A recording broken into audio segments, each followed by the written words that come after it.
¿Será él?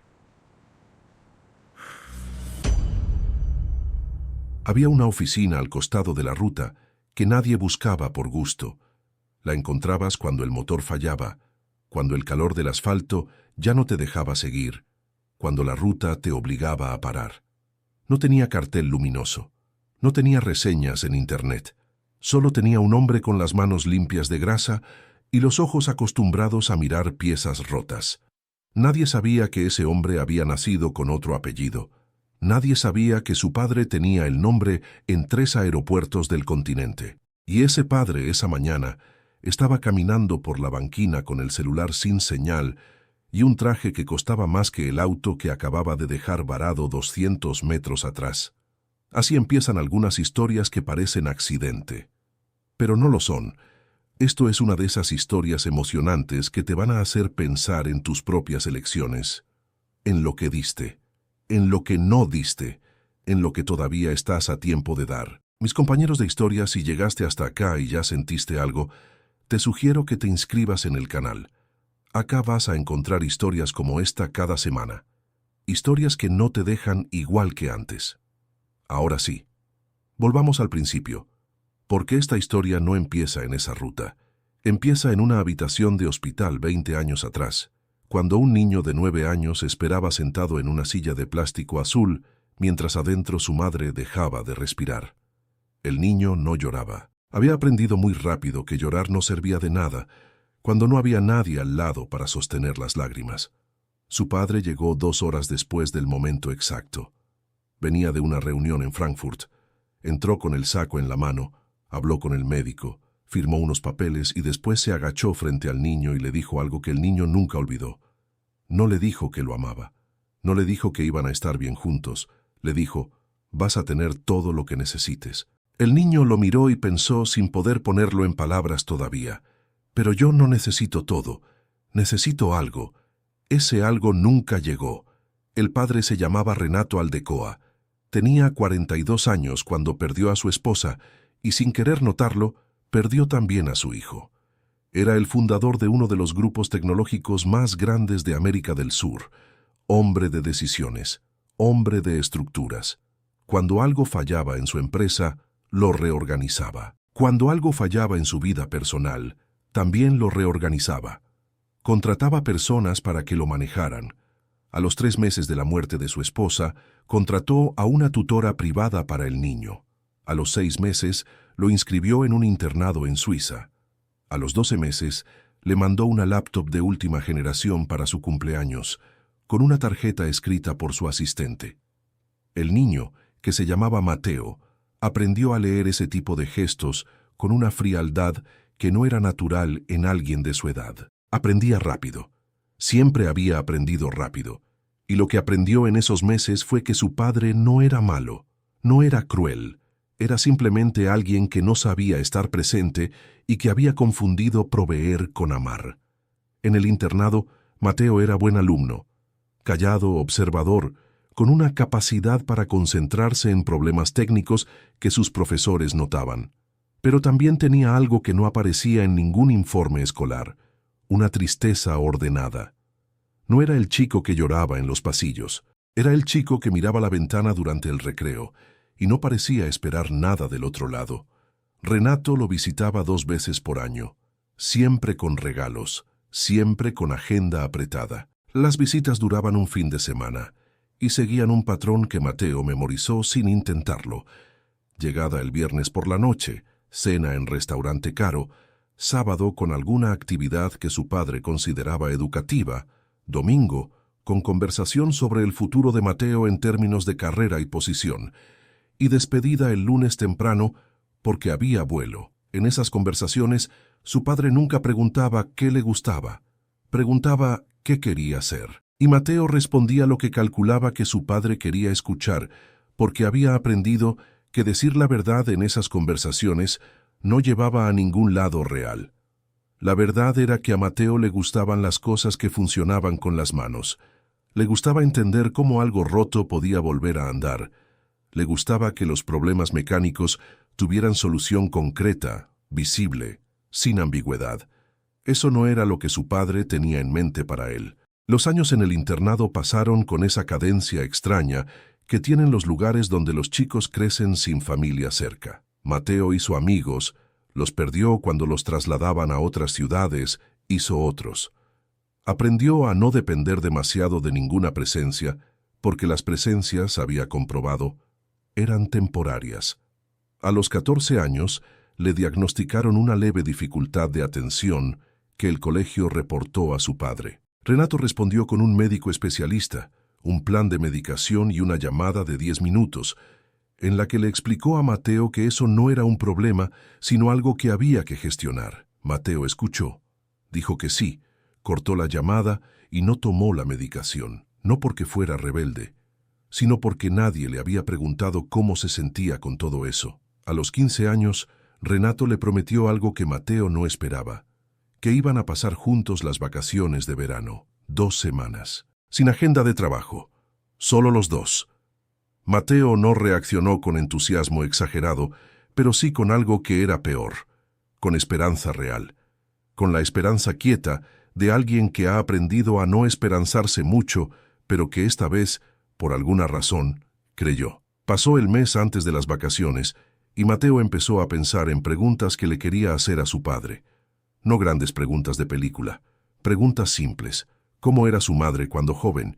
Si él de chico también le gustaban los motores. ¿Qué pensaba cuando no pensaba en trabajo? Esas preguntas nunca encontraron respuesta. 3 días antes de las vacaciones, su padre llamó. Tono profesional, palabras precisas. Una adquisición importante se había complicado. Necesitaba estar en Tokio. Lo compensaría. Hubo un regalo extraordinario 2 semanas después, un sobre con dinero para que Mateo hiciera lo que quisiera durante el verano y una nota que decía: «Sé que no es lo mismo, pronto lo arreglamos». Mateo leyó esa nota 2 veces, la dobló, la guardó en el cajón del escritorio, y algo en él, algo que hasta ese momento había resistido con una paciencia que no le correspondía a su edad, se acomodó en un lugar definitivo. No fue rabia, fue claridad. Pasó ese verano solo en el internado, con otros chicos que también se habían quedado por razones distintas. Y fue ese verano cuando conoció a un señor mayor que venía a hacer trabajos de mantenimiento en los edificios.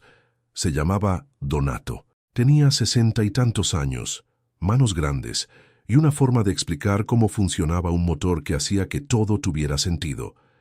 Mateo empezó a quedarse a mirarlo trabajar. Después empezó a hacer preguntas. Después empezó a ayudar. Y en esas semanas descubrió algo que nunca había tenido: la sensación de que estaba exactamente donde tenía que estar, haciendo exactamente lo que tenía que hacer, y que la persona que tenía al lado lo veía. Donato nunca supo quién era el padre de Mateo, y eso, para Mateo, era parte de lo que hacía que todo fuera real. Cuando volvieron las clases, algo había cambiado en él. No de forma dramática, pero había cambiado. Y a los 16 años, cuando su padre volvió a cancelar, esta vez una visita de cumpleaños con solo unas horas de anticipación, Mateo no discutió. No mandó mensajes de enojo. No esperó que alguien notara que algo estaba mal. Simplemente empezó a planear. No iba a confrontar a su padre. No iba a darle la oportunidad de reorganizarlo una vez más. Iba a irse. Y no iba a volver hasta que fuera alguien que no necesitara ese apellido para existir. Mateo tardó 3 semanas en planear cada detalle. No era impulsivo. Nunca lo había sido. Era el tipo de persona que antes de actuar pensaba en cada consecuencia, en cada paso, en cada cosa que podía fallar. Eso lo había aprendido solo, sin que nadie se lo enseñara, en años de resolver sus propios problemas sin tener a quién llamar. Ahorró el dinero que su padre le mandaba mensualmente para gastos personales. No gastaba mucho de todos modos. Investigó rutas de autobús hacia el interior del país. Buscó ciudades pequeñas donde nadie conociera el apellido Aldecoa. Escribió una lista de habilidades que tenía y que podían convertirse en trabajo real. La noche antes de irse, no dejó una carta larga. Dejó una sola línea escrita en un papel sobre su cama. «Estoy bien. No me busques». Cargó una mochila con ropa, algo de dinero en efectivo y el libro de mecánica básica que le había regalado Donato al final del verano. Salió antes del amanecer. Nadie lo vio irse. Y así, con 16 años y el apellido abandonado en esa habitación como una cosa que ya no le pertenecía, Mateo Aldecoa dejó de existir. Empezó Mateo Ruiz. El apellido Ruiz lo eligió porque era el de Donato. No se lo dijo nunca. Era un homenaje silencioso a la única persona que le había enseñado algo con las manos al lado. Los primeros meses fueron duros de una forma concreta y real. Duros de hambre a veces, de frío otras, de noches en pensiones baratas, donde el colchón olía a humedad y las paredes eran delgadas. Duros de ser menor de edad en un mundo que pedía documentos para todo. Duros de tener que mentir sobre su edad para conseguir trabajo y de saber que si alguien lo reportaba, podía terminar devuelto a un sistema que lo iba a regresarle a su padre. Pero Mateo tenía algo que muchos chicos de su edad no tenían. Sabía estar solo sin desmoronarse. Años de internado te enseñan eso. Te enseñan a funcionar sin red. Te enseñan a resolver lo tuyo sin esperar que alguien venga a ayudarte. Llegó a una ciudad del interior que se llamaba San Próspero. No era un lugar que apareciera en ninguna guía. Era el tipo de ciudad que existe para los que viven ahí, no para los que pasan. Tenía una plaza central, 3 o 4 calles de comercios, una feria los sábados y una ruta que cruzaba el borde del pueblo y seguía hacia otro lado. Y tenía una oficina mecánica. Se llamaba Taller El Cruce, porque estaba exactamente en el cruce entre la ruta nacional y el camino de tierra que llevaba al pueblo. La manejaba un hombre que se llamaba Benigno, que tenía 50 y algo de años, una pierna que le había quedado un poco rígida después de un accidente y una manera de hablar que era directa, sin ser agresiva. Mateo entró una mañana y le preguntó si necesitaba ayuda. Le dijo que sabía lo básico, que aprendía rápido y que trabajaba sin quejarse. Benigno lo miró de arriba a abajo. Le preguntó cuántos años tenía. Mateo dijo 17, aunque tenía 16, y Benigno dijo que bien, que empezara al día siguiente a las 7 y que si llegaba tarde el primer día no había segundo. Mateo llegó a las 6:45. Lo que pasó en ese taller durante los años siguientes fue lo más parecido a una educación real que Mateo había tenido. No en el sentido académico, en el sentido humano. Benigno no era un hombre expresivo ni particularmente afectuoso, pero era consistente. Estaba ahí todos los días. Te explicaba las cosas una vez, y si no entendías te las explicaba de nuevo sin hacerte sentir mal por no haber entendido. Reconocía cuando hacías algo bien con un gesto corto, un movimiento de cabeza, a veces solo con no decir nada mientras te dejaba seguir. Para Mateo, eso era más de lo que había tenido en años. Aprendió a diagnosticar motores escuchando. Aprendió que cada marca tenía sus propios patrones de falla, sus propias formas de avisar antes de romperse. Aprendió a leer el estado de un auto por cómo llegaba, por el sonido en ralentí, por el color del humo, por la forma en que vibraba cuando acelerabas. Aprendió que las manos en un motor no mienten, o lo arreglaste o no lo arreglaste. No había versión intermedia, no había informe que le dijera al cliente que el problema estaba siendo gestionado. Eso le gustaba. Le gustaba la honestidad mecánica de las cosas. A los 18 años, Benigno lo declaró en regla, le regularizó los papeles con nombre legal, y Mateo Ruiz existió de forma oficial.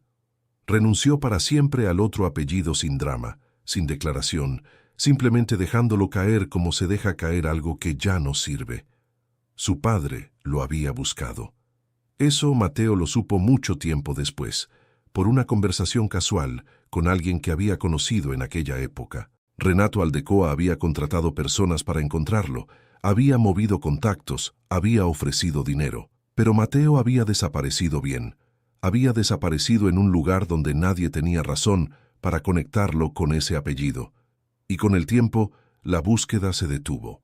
Mateo no supo si eso lo alivió o si le dolió de una forma que no tenía nombre claro. Los años siguieron. San Próspero siguió siendo San Próspero. El taller siguió funcionando. Benigno se fue retirando de a poco.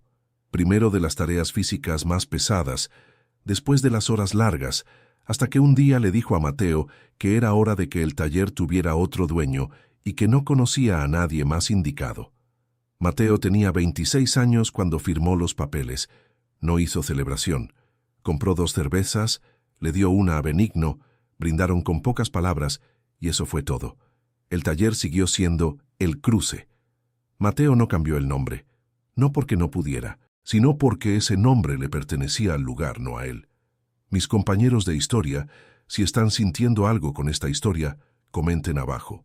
Solo escriban compañeros de historia para que yo sepa que están ahí y que esto les está llegando. Con los años, Mateo construyó algo que no era grandioso, pero era completamente suyo. El taller tenía reputación en la zona.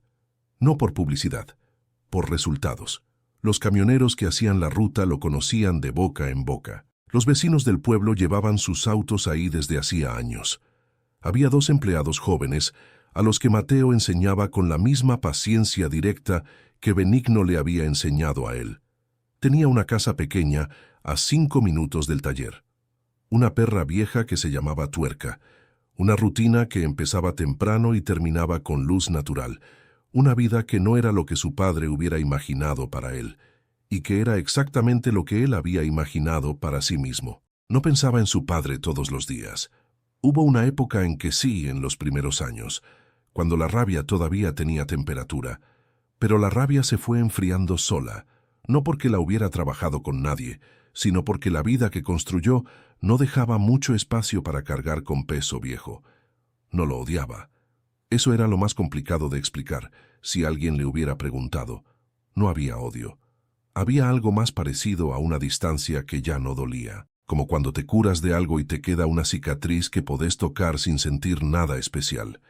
Lo que sí quedaba, en algún lugar que Mateo no visitaba seguido, era una pregunta que nunca había tenido respuesta. Si su padre alguna vez había entendido lo que había perdido.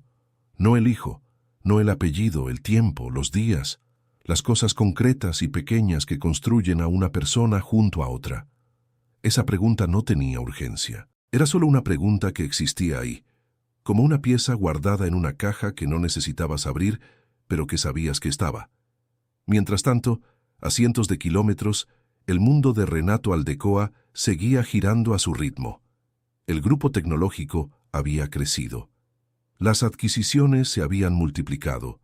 El nombre Aldecoa aparecía en listas de personas influyentes, en conferencias internacionales, en artículos sobre transformación digital. Renato tenía 71 años, un equipo de 40 personas trabajando en su entorno directo, 3 propiedades y una agenda que empezaba a las 6 de la mañana. Lo que no tenía era contexto para entender que todo eso era la estructura que había construido para no tener que estar quieto.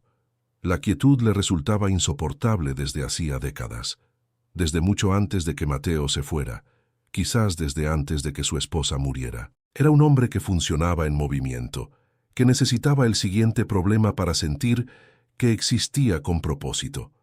Cuando no había problema que resolver, había algo parecido al vacío que Renato no sabía nombrar y que por eso nunca había enfrentado. El directorio lo había ido desplazando de forma gradual y elegante, como suelen hacer los directorios con los fundadores que ya no quieren en el centro.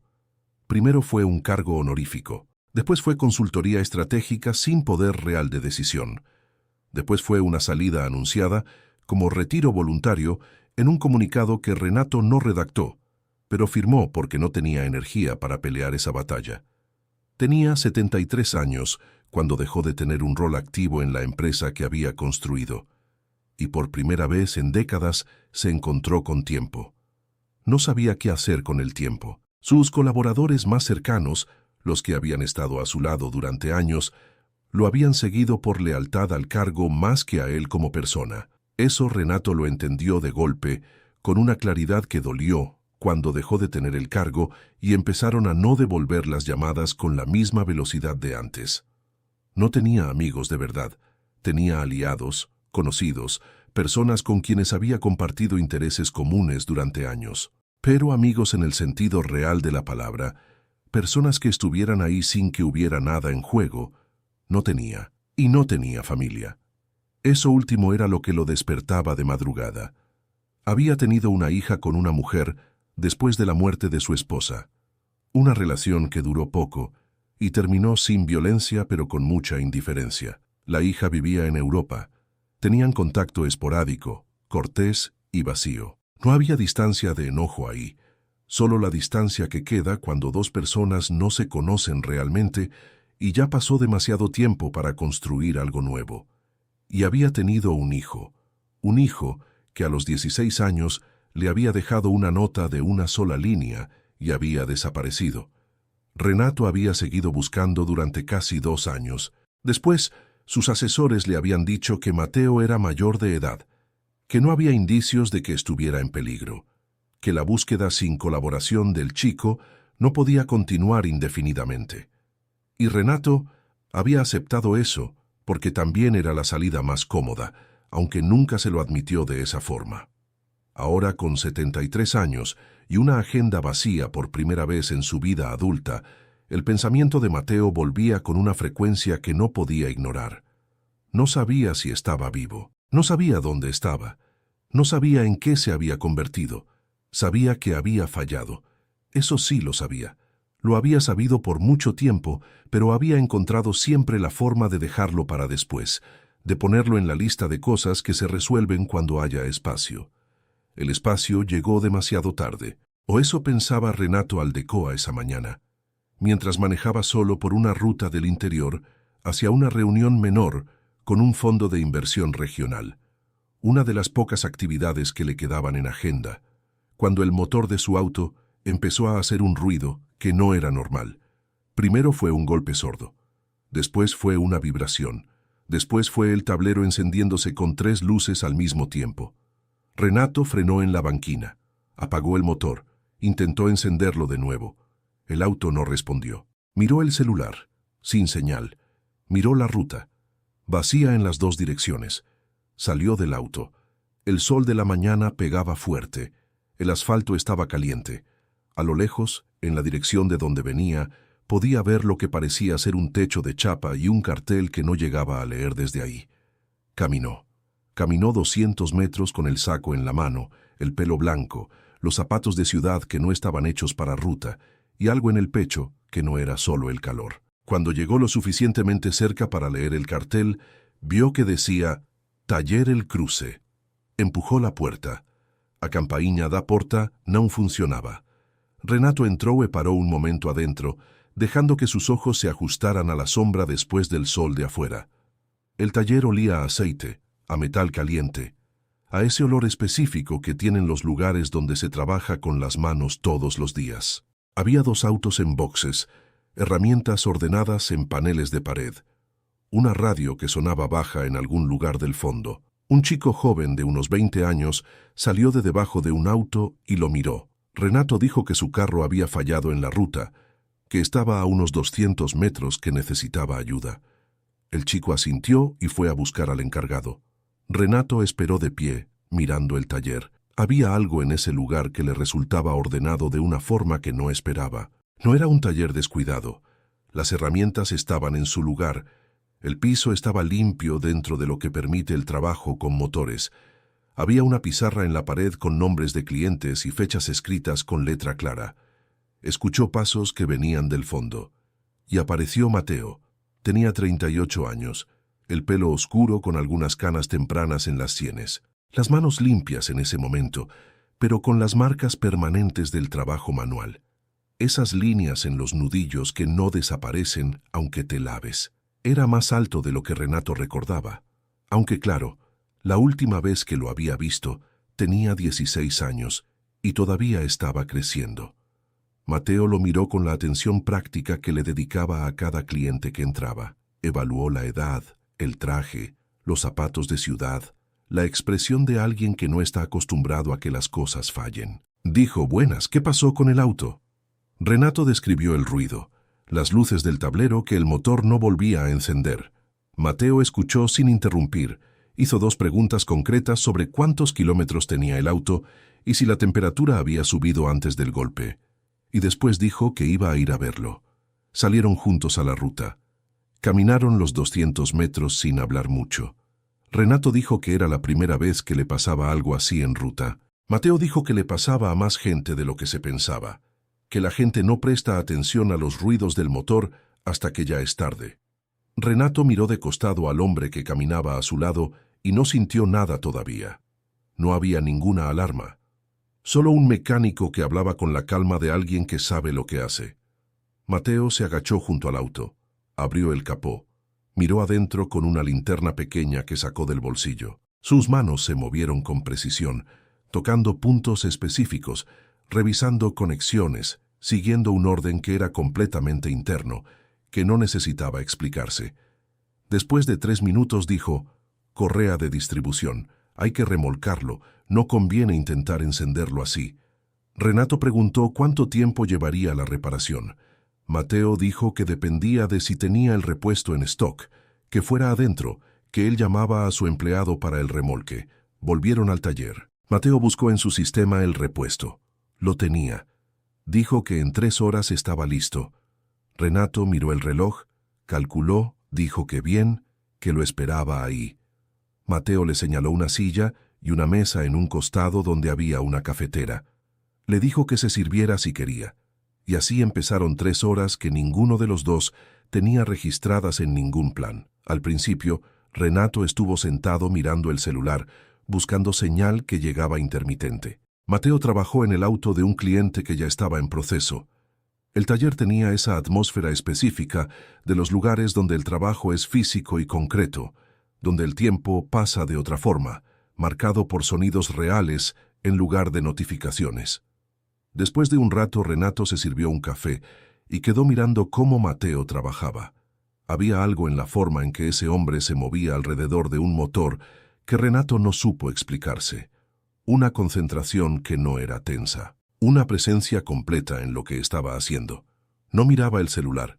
No parecía estar pensando en otra cosa al mismo tiempo. Estaba ahí, con las manos y la cabeza en el mismo lugar. Renato no recordaba la última vez que él había estado así. Después de un silencio largo, dijo desde su silla: «¿Hace mucho que tiene el taller?». Mateo respondió sin levantar la vista del motor: «12 años como dueño. Antes trabajé acá desde los 16. Renato procesó eso. Dijo: «Empezó joven entonces». Mateo dijo: «Sí». Pausa. Renato dijo: «¿Es de acá, de San Próspero?». Mateo dijo: «No. Llegué de otro lado». Renato preguntó de dónde, con el tono casual de alguien que hace conversación para pasar el tiempo. Mateo se incorporó un momento, limpió algo con un trapo, volvió a agacharse. Dijo: «De la capital. Vine buscando algo diferente». Renato asintió, aunque Mateo no lo estaba mirando. Dijo: «¿Y lo encontró?». Mateo dijo, sin énfasis: «Encontré lo que estaba buscando, sí». Hubo otro silencio. Afuera, el empleado joven estaba terminando de ingresar el auto de Renato al segundo box. La radio seguía sonando baja, una canción que Renato no reconoció. Después fue Mateo quien habló. Preguntó, todavía trabajando: «¿Y usted? ¿A dónde iba?». Renato dijo: «A una reunión en la ciudad siguiente. Nada urgente».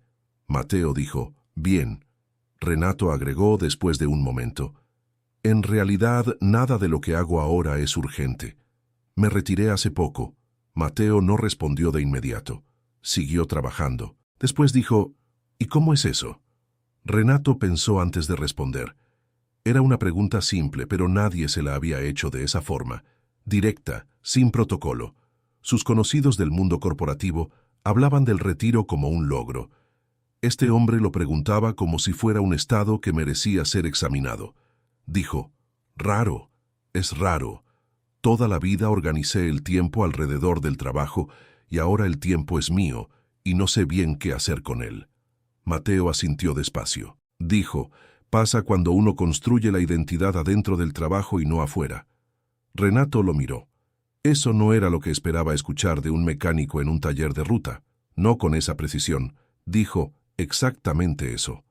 «¿Cómo llegó a esa conclusión?». Mateo se encogió de hombros levemente. Dijo: «Lo vi de cerca en alguien que conocí. Cuando dejó de tener el trabajo, no supo quién era sin él». Renato preguntó cómo había terminado esa historia. Mateo dijo: «Bien. Tardó, pero bien». Siguieron así un rato más. La conversación iba y venía con esa naturalidad extraña que tienen a veces los intercambios entre desconocidos que no tienen nada en juego. sin historia en común, sin expectativas, sin roles establecidos. Renato habló más de lo que hablaba normalmente. Mateo respondía con frases cortas pero que tenían peso. En un momento, Renato preguntó si tenía familia. Mateo limpió una pieza, la revisó a la luz. Dijo, no. Tuve una relación larga que no funcionó. Estoy bien así por ahora. Renato dijo, yo tengo una hija en Europa. Casi no nos vemos. Mateo dijo, ¿y un hijo? Fue una pregunta que salió de la nada y que Renato no esperaba. Tardó un segundo. Dijo, tuve un hijo. Perdimos el contacto hace muchos años. Mateo dejó de moverse. No fue dramático. Fue apenas una pausa de 2 segundos que alguien que no estuviera prestando atención no hubiera notado. Siguió trabajando y dijo, en voz pareja, ¿qué pasó? Renato exhaló. Dijo, me fui. No físicamente, pero me fui. Y él se fue de verdad cuando tuvo edad para hacerlo. Mateo no dijo nada. Renato siguió, y era la primera vez en mucho tiempo que decía esto en voz alta. Tendría 16 años cuando se fue. Dejó una nota de una línea. Nunca más supimos dónde estaba. El taller quedó en silencio un momento, excepto por el sonido de la radio. Mateo dijo despacio, ¿y lo buscó? Renato dijo, sí, durante un tiempo. Después me dejé convencer de que él estaba bien, que era su decisión. Mateo dijo, ¿o se convenció de eso porque era más fácil? No había agresión en esa pregunta. Era una pregunta limpia, directa, del tipo que hace alguien que no tiene necesidad de protegerte de la verdad. Renato miró sus propias manos. Dijo, en voz baja, probablemente las dos cosas. Mateo se incorporó. Fue a buscar una herramienta al panel de la pared. Cuando volvió al auto dijo, los hijos que se van así no se van de golpe. Se van de a poco, primero por adentro. Y cuando se van de verdad ya llevan años yéndose. Renato lo miró con una atención diferente ahora. Preguntó, ¿cómo sabe eso? Mateo no respondió de inmediato. Siguió con lo que estaba haciendo. Después dijo, porque también me fui. Renato esperó. Mateo dijo, de mi casa cuando era chico. No exactamente igual, pero parecido. Hubo una pausa larga. Renato miró el perfil del hombre que trabajaba frente a él, la edad aproximada, el origen en la capital, el hecho de que había llegado a los 16 a ese pueblo, y algo que no era todavía certeza, sino una presión en el pecho que no tenía nombre claro. Dijo, con una voz que había cambiado de tono sin que él lo decidiera, ¿cómo dijo que se llama? Mateo se dio vuelta. Lo miró directamente por primera vez desde que habían entrado al taller.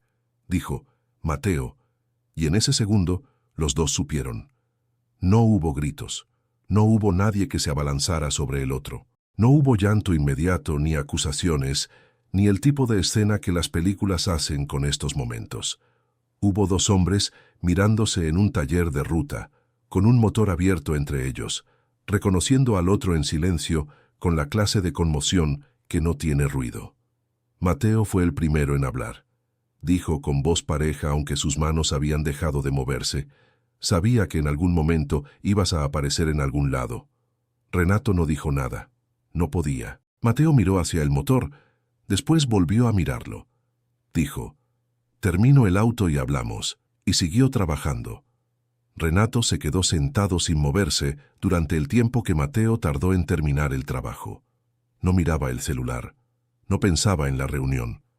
Miraba a su hijo trabajar y sentía algo que no tenía nombre preciso, algo que era una mezcla de alivio y vergüenza y una tristeza quieta que no pedía permiso para instalarse. Mateo trabajó sin apuro.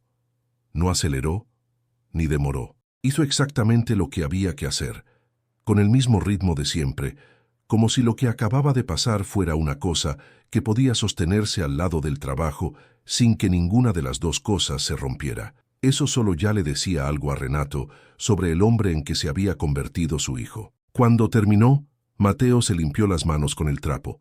Le dijo al empleado joven que cerrara el box y fue a la parte de atrás del taller donde había una mesa pequeña, 2 sillas y una ventana que daba a un patio con pasto seco y una higuera. Señaló la silla frente a la suya. Renato se levantó y fue. Se sentaron. Afuera, el empleado seguía con sus tareas.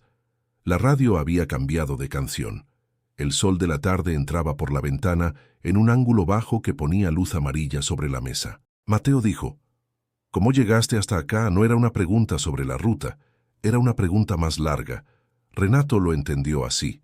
Dijo: «El directorio me sacó del cargo hace 8 meses, con elegancia, como dicen ellos. Y desde entonces estoy tratando de entender qué hago con el tiempo que me queda». Mateo asintió despacio. Dijo: «¿Y la reunión de hoy era de trabajo?» Renato dijo: «Un fondo menor.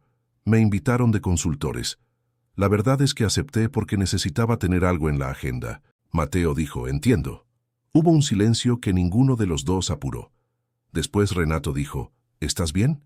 Era una pregunta simple y Mateo la recibió como lo que era, no como una intrusión, sino como el inicio torpe de algo que el otro no sabía cómo empezar de otra forma. Dijo: «Sí, estoy bien». Renato dijo: «Lo que construiste acá es tuyo. Se nota». Mateo lo miró. Dijo: «Sí, es mío». Había algo en esa afirmación que no era arrogancia, pero tampoco era modestia. Era simplemente un hecho que Mateo enunciaba con la misma naturalidad con que describía el estado de un motor. Renato dijo: «Cuando te fuiste, pensé que era una etapa, que ibas a volver cuando se te pasara el enojo». Mateo tardó un segundo. Dijo: «No me fui enojado». Renato lo miró. Mateo dijo: «Me fui porque entendí que si me quedaba esperando que las cosas cambiaran, iba a llegar a los 30 años todavía esperando». No era enojo, era una decisión. Renato procesó eso. Era peor que el enojo. El enojo implica que la otra persona importa tanto que te quema. Una decisión fría implica que ya habías calculado el costo y lo habías aceptado. Dijo en voz baja: «¿A los 16 años pensabas así?» Mateo dijo: «Aprendí a pensar así porque no había nadie más pensando por mí». No era un reproche construido para herir, era un dato, y eso lo hacía más difícil de recibir que cualquier acusación. Renato miró la mesa. Dijo: «Fallé». Mateo no respondió de inmediato. Miró por la ventana. Después dijo: «Sí, pero no de la forma en que la gente falla cuando quiere hacerle daño a alguien. Fallaste porque elegiste una cosa y pensaste que la otra podía esperar. Y las personas no esperan como esperan los proyectos». Renato dijo: «Tu madre hubiera sabido estar. Yo nunca aprendí». Mateo dijo: «Probablemente. Pero ella no estaba, y vos tampoco, aunque estuvieras en el mismo edificio». Eso quedó en el aire un momento. Renato dijo: «¿Extrañaste tener un padre?».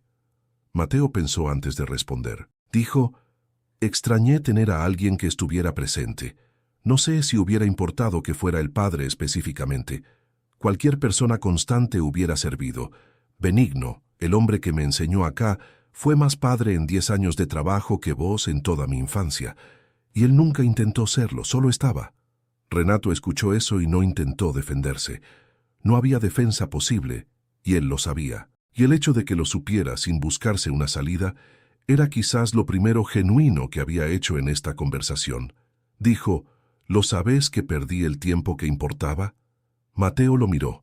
Dijo: «Sí, lo sé desde hace mucho». Renato dijo: «¿Y qué haces con eso?». Mateo dijo: «Nada. No hay nada que hacer con eso. El tiempo no vuelve. Vos no vas a ser el padre que no fuiste, y yo no voy a tener la infancia que no tuve. Eso está cerrado». Renato dijo: «¿Y lo que queda?». Mateo tardó. Era la pregunta más importante de la tarde, y los dos lo sabían. Dijo: «Lo que queda somos dos personas que se conocen poco y que tienen un vínculo raro y sin historia real. Lo que hagamos con eso a partir de ahora es una elección que ninguno de los dos tiene obligación de hacer de ninguna forma particular».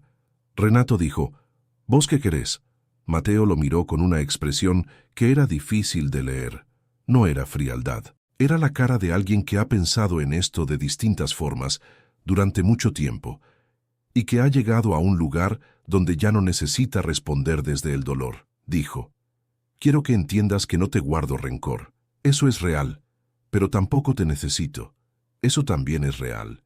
Tengo una vida que funciona, personas que me importan, trabajo que tiene sentido. No hay un hueco con tu forma que yo esté esperando llenar. Renato recibió eso sin apartar la vista. Dijo, lo entiendo. Mateo dijo, lo que sí puedo es esto. Tomar un café de vez en cuando si volvés por acá. Hablar, conocernos de a poco sin expectativas de ninguno de los dos. Sin que vos vengas a ser el padre que no fuiste, ni yo venga a ser el hijo que te perdiste. Solo dos personas. Renato sintió algo aflojarse en el pecho. No era el perdón dramático de las películas, era algo más pequeño y más real. Era una puerta entreabierta, no abierta de par en par, pero entreabierta. Y después de años de pared era más de lo que merecía, y él lo sabía. Dijo, sí, eso quiero. Mateo asintió. Se paró. Fue a la cafetera del taller, trajo 2 tazas. Las puso sobre la mesa. Se sentó de nuevo. Ninguno de los dos habló por un momento. Tomaron el café en silencio, con el sonido del taller de fondo, con la luz de la tarde entrando por la ventana, con la higuera quieta afuera. Después Mateo dijo, sin dramatismo, ¿sabías que los motores avisan antes de romperse? Siempre hay señales. La mayoría de la gente no las escucha porque no quiere parar. Renato lo miró. Dijo, ¿estás hablando del auto? Mateo tomó el café. Dijo, también. Y por primera vez en esa tarde, los dos estuvieron a punto de sonreír al mismo tiempo. No fue una reconciliación completa. No fue un abrazo de película con música de fondo. Fue algo más honesto que eso. Fue 2 personas sentadas en una mesa pequeña, con 22 años de distancia entre ellas, eligiendo no añadir más distancia, sin promesas grandes, sin reparar lo irreparable, solo con la decisión quieta de no seguir dándole la espalda a lo que quedaba. Cuando Renato se fue, el sol ya estaba bajo. Mateo le dio el presupuesto del auto, Renato pagó sin negociar, y salieron juntos al estacionamiento. Renato se paró junto al auto ya reparado, dijo, voy a volver. Mateo dijo, la ruta pasa por acá. Renato dijo, no me refería a la ruta. Mateo lo miró, dijo, lo sé. Se dieron la mano. No fue un abrazo. Era demasiado pronto para un abrazo. Pero el apretón duró un segundo más de lo que dura el de 2 desconocidos, y los dos lo sintieron. Renato subió al auto, arrancó, salió del estacionamiento. Mateo lo vio alejarse por la ruta hasta que el auto fue un punto pequeño y después desapareció en la curva. Se quedó parado un momento en la puerta del taller. Tuerca, la perra vieja, salió de adentro y se sentó a su lado. Mateo le puso la mano en la cabeza sin mirarla. Pensó en Benigno. Pensó en los años que habían pasado desde aquella mañana en que entró a un taller con una mochila y un libro de mecánica. Pensó en todo lo que había construido sin ayuda de nadie, y en que eso no le quitaba peso a lo que había perdido, pero tampoco se lo devolvía al otro. Pensó en su padre manejando solo por una ruta con 73 años y una agenda vacía, entendiendo por fin algo que había llegado demasiado tarde para cambiar. No sintió lástima, sintió algo más parecido a la comprensión quieta que tenés cuando entendés que las personas hacen lo que pueden con lo que tienen, y que a veces lo que tienen no alcanza, y que eso no las hace monstruos, aunque duela igual. Volvió adentro. Apagó la radio. Le dijo al empleado que cerraran en 1 hora. Fue al box donde estaba el auto de un cliente que quedaba para el día siguiente y miró el motor abierto, las piezas ordenadas, el trabajo a medio hacer que lo esperaba mañana. Había algo reconfortante en eso, en saber que mañana ibas a volver y el trabajo iba a estar ahí, en que los motores no juzgan, no cancelan visitas, no se van cuando los necesitas. Simplemente tienen un problema que se puede resolver si le das el tiempo y la atención que merece. Eso era lo que había aprendido en este taller, lo que Benigno le había enseñado sin saberlo, lo que él mismo les enseñaba ahora a los chicos que trabajaban con él. La presencia no es un sentimiento, es una decisión que tomás todos los días. Su padre había tardado toda una vida en entender eso, y quizás, solo quizás, todavía le quedaba tiempo para practicarlo. Mateo cerró el capó con cuidado, apagó la luz del box y salió al patio trasero, donde la higuera daba sombra sobre el pasto seco. Se sentó en el banco de madera que había puesto él mismo hace años. Respiró y por primera vez en mucho tiempo dejó que el silencio de la tarde fuera exactamente lo que era. No una ausencia, sino una presencia que no necesita justificarse. Mis compañeros de historia, si esta historia te llegó de alguna forma, si te hizo pensar en alguien, en algo que dijiste o que no dijiste, en tiempo que pasó sin que lo vieras pasar, te pido que lo escribas abajo. No importa si es una sola palabra o un párrafo largo. Escribir lo que sentimos es la forma más honesta de saber que estuvimos presentes. Si todavía no estás suscrito al canal, te sugiero que lo hagas. Acá vas a encontrar historias como esta cada semana. Historias que no te explican cómo vivir, sino que te hacen sentir cosas que ya sabías y que necesitabas recordar. Y ahora, antes de que te vayas, hay una historia esperándote en la pantalla. Una que va a tocar algo diferente. No sé exactamente qué va a mover en vos, porque cada uno llega con su propia carga, pero sé que vale la pena quedarse. Gracias por haber estado acá hasta el final. Eso también es una forma de presencia,